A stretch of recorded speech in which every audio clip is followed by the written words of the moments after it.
Jared Polin, Photo.com, and now that the dust has settled around the videos that we put out that were preview videos of the Canon R1 and the R5 Mark II, I wanted to take a deeper look and do an autofocus breakdown for you so you could see the good, the bad, the indifferent, and hear why I say that the Canon autofocus system in these new systems is the best autofocus that I've ever seen in the history of autofocus. Now, before we get to the montage clips, just understand, I've used every single camera that's been out there for well over a decade, and I've used every single mirrorless camera from Canon, Nikon, and Sony, so I understand how all of the autofocusing systems work because I've used them in the real world. Everything from the World Series to shooting in Kenya and so many other things, I've used all of these autofocusing systems, so I know their intricacies and how they work, and that's why I can make the statements, in my opinion, to say that the Canon autofocusing systems here are far superior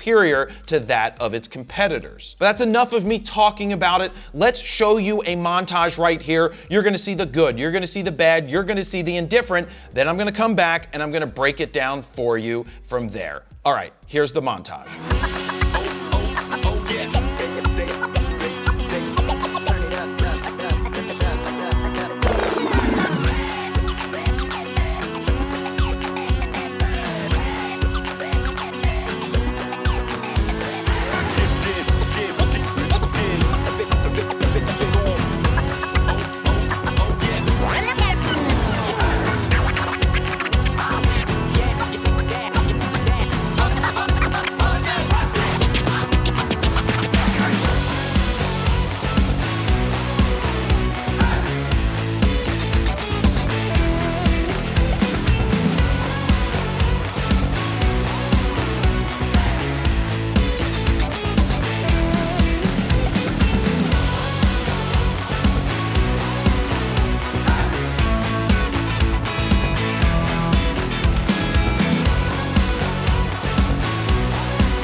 So that's a pretty impressive montage right there. Now, the R1 and the R5 Mark II are using what's called a digic accelerator processor. So you have your digic X processor, which has been around for a long time, and it probably has been tweaked to make it better, but now they have a separate processor, which is analyzing the autofocus or analyzing what's happening on the sensor and making it even better and better tracking, as you saw with the montage. Now, Sony has something that's kind of like this. They have their AI processor, which is looking at joints and bodies, and it's using AI, artificial intelligence, to know what it's shooting to help better anticipate the action. And yeah, the Sony one is very good in the A9 III. The future cameras from Sony will probably get the same AI processor, and the same thing is gonna happen with Canon. We already see it that the flagship R1 has this processor and this autofocus. The R5 Mark II has it, which means you're gonna see it continue to trickle down lower into the lower end cameras. And that is why they spend so much time and development costs for the top of the line, but then they trickle it down to the others. Let me cut in here real quick and let you know that this video is brought to you by B&H and their payboo credit card, where you pay the tax and B&H pays you back instantly for the same amount, which is kind of insane, but it actually does work. Now, I'm very selective when it comes to applying for new credit cards, but since I was making a $14,000 purchase at B&H, it was kind of a no-brainer to sign up and save a bunch of tax. Now, if you're wondering, I bought 36 new hard drives for a server that we're building here at the studio. Now, in fact, I applied right on B&H's website, and in minutes, I was checking out with my payboo card. Now, there's two ways that you can save. One, you pay the tax and B&H pays you back instantly, or two, you get 12 months special financing on purchases of $599 or more. Now, like I said earlier, I personally chose to save the tax because in my recent purchase, I saved $818.64, and I'm saving tax on everything else that I order, from 4x5 film and chemicals for my baseball project to cameras, lenses, accessories, computers, TVs, and even doorbells. Whether you spend $10 or $10,000, those tax savings do add up. Now remember to always charge responsibly. Low on cash, but still need to get your boo? Don't worry. For more information and to apply for your payboo card right now, head on over to the link that's on the screen or down below in the description. But let's look a little closer at some of these soccer clips. I was shooting in the old style of me focusing, having that box active, but allowing the camera to override that box and find people and track them. And I didn't have action priority for soccer on in this situation. I was just shooting with the regular focus that I always do, but you can see how accurate it is when you're looking through the camera. It's not bouncing around. Now, let's go out to the golf course. Golf isn't the hardest thing to autofocus on. It's not that action-packed. People aren't really moving. But in the bunker, when a guy is gonna chunk a shot out of the bunker and a whole bunch of sand is gonna fly, is it going to stay locked on the subject's face or get distracted? We've seen it with a lot of cameras in the past where it gets distracted with rain or snow or the sand flying out, where it will track the sand and not stay on the face. And in this one situation, in one of the tests that I did, it did not stay on the face and it missed slightly. It went on to the sand. But on a bunch of the other shots that I did after the fact to try it again, it stayed locked on the face. So of course, a lot has to be determined by, can you see the face really well? How much sand is being chunked out there? And you just have to hope for the best in those situations. But I think in more situations than not, it's going to hit time and time again. And that's the point of the current autofocusing systems. And we're going to talk about this with the action priority modes, because a lot of people are like, well, autofocus has been around for a long time, and if you can't do it and you can't track it, then you're not a great photographer. That's not what it's all about. It's not about letting the camera do everything for you. It's about when a professional is able to get results or things that they otherwise would have missed if they didn't utilize the technology to allow them to focus on the composition and getting the shot right without having to worry so much that they have to move focusing points around. That's what it's about. We are not missing things because of the new technologies. We are getting things that we otherwise would have missed if we didn't have the new tech. Now, with that being said, we're going to jump into the action priority mode in just a second for basketball. But before that, here's my old way of shooting basketball, which is pretty accurate. But you can see as the ball gets kicked out to the person on the side, my active focusing point jumps to the background before it finds the subject. So it was ever so slightly behind, and that means that I'm going to be late on taking the photos.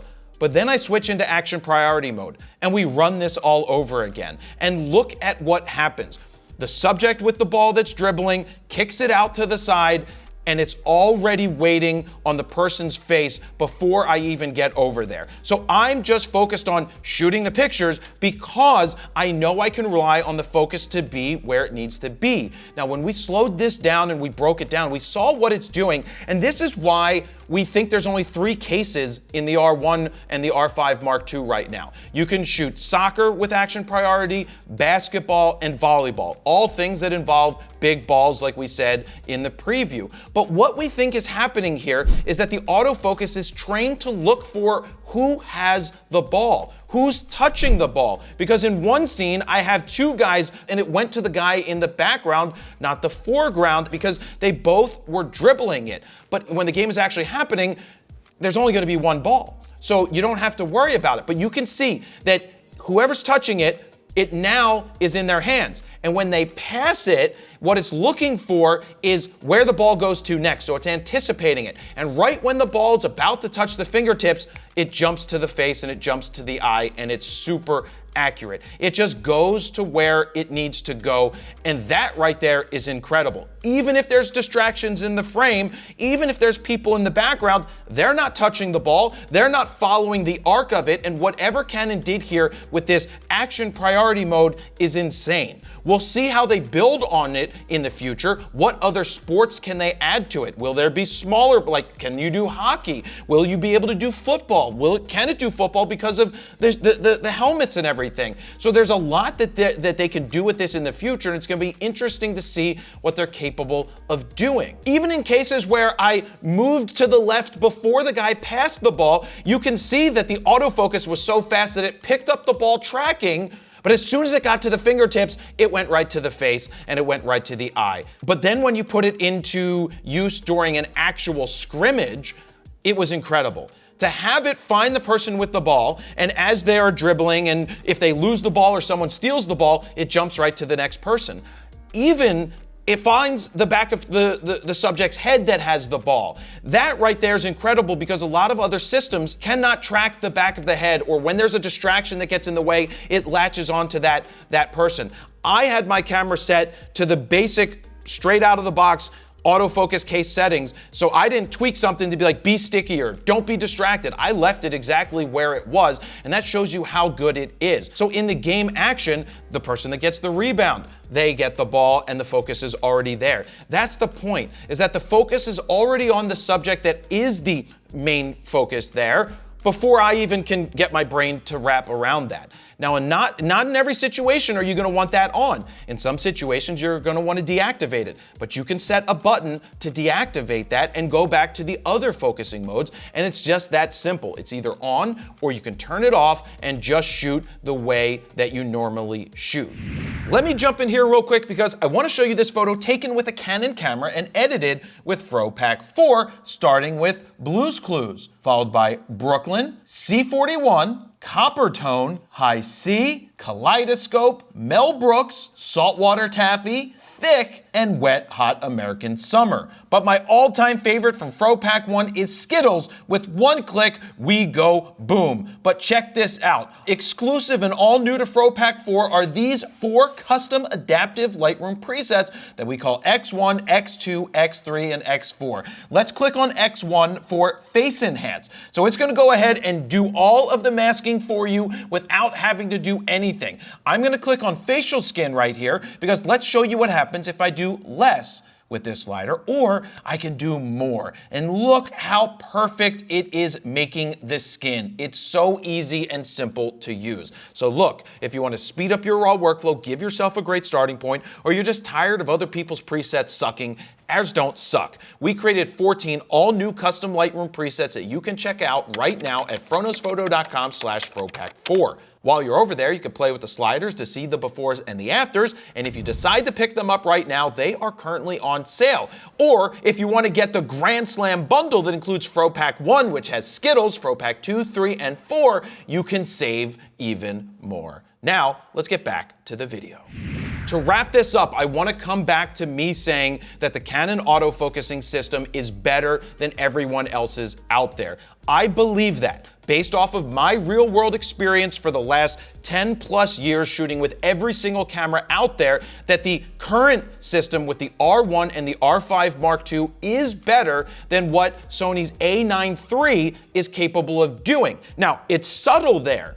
The A9 III is the best autofocusing system that Sony has ever created, and that is going to continue to trickle down to their other cameras. The A9 III was ever so probably just as good as the R3, but the R1 and the R5 Mark II, this tech is better than what Sony has, and it's by far better than what Nikon has. Nikon has gotten a lot better. The Z6 III autofocus, much better, but right now, The next generation of Canon cameras, I feel, will be far superior with autofocus than the next generation of Sony's cameras that even have their AI processor. It's going to be close, but I do believe, from real-world experience, that the Canon has the best autofocus ever in the history of cameras. At least right now for this generation. So that's what I have to say about this, guys. Thank you very much for watching. If you have any thoughts you'd like to put down below, feel free to do it. Please articulate them, ask questions. I'll try to do my best to answer them, but thank you guys very much for watching. We'll have a lot more in the future around all of the cameras. Tons of comparisons will be made because I know you guys want to know. Jared, PolinFroKnowsPhoto.com. See ya.